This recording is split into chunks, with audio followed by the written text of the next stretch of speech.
move on to the next question. So everybody is worried about offences and penalties and what kind of things are going wrong and what kind of penalties people are being charged with. So in your experience, what are the most common kind of offences and what are the related penalties that are being enforced on food business operators? Dr. Saurabh, as in the beginning I told you, in the earlier Prevention Food Adulteration Act, the penalty were not graded, and for every offense there was imprisonment along with the fine. But under the new act, the penalties are graded now. There are some of the offenses for which only monetary penalty is there, and for some it's imprisonment plus fine. But in general, what we have seen, most of the food business operator, they are not complying with the labeling requirements, and I may say even more than 50% of the samples found non-conforming violation of labeling requirements, whether they have not given the ingredients in the proper manner, or they have not mentioned the batch number, or they have not mentioned the color if added, they have not mentioned the food additive as required, as per in the manner in which it is required.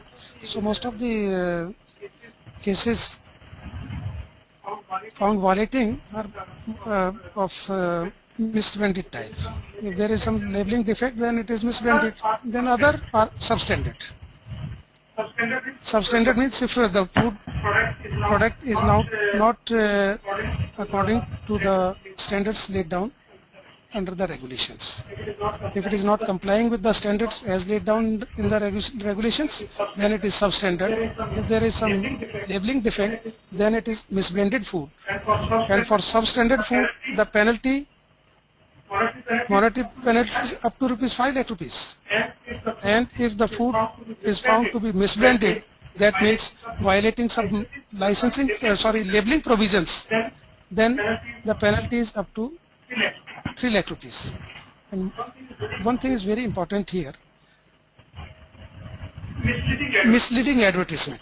If somebody is misleading through the advertisement the consumers, then in that case it is taken very seriously, and in this case the penalty is up to ₹10 lakh rupees, monetary penalty up to 10 lakh rupees. And if the food is manufactured or processed under unhygienic conditions or unsanitary conditions, then the penalty is up to 1 lakh rupees. If the food business activity is carried out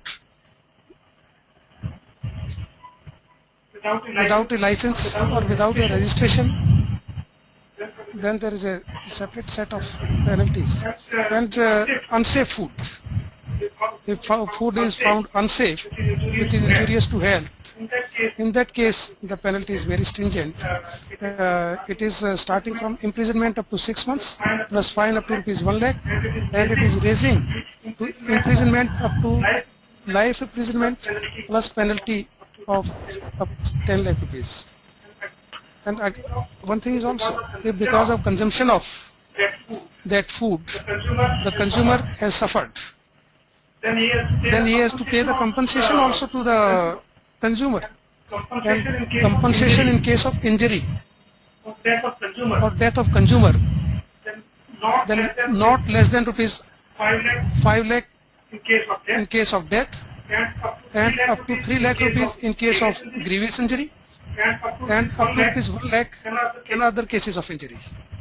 So from this laws you can say this act takes care of the consumer also.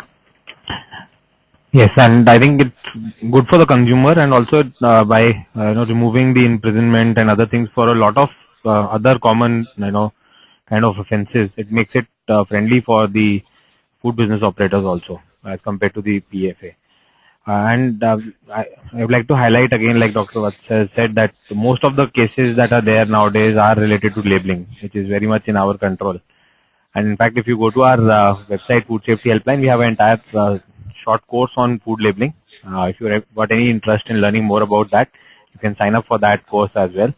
It's a free 15-part course, and you can join it. So thank you. Now we'll move on to the next question. What are the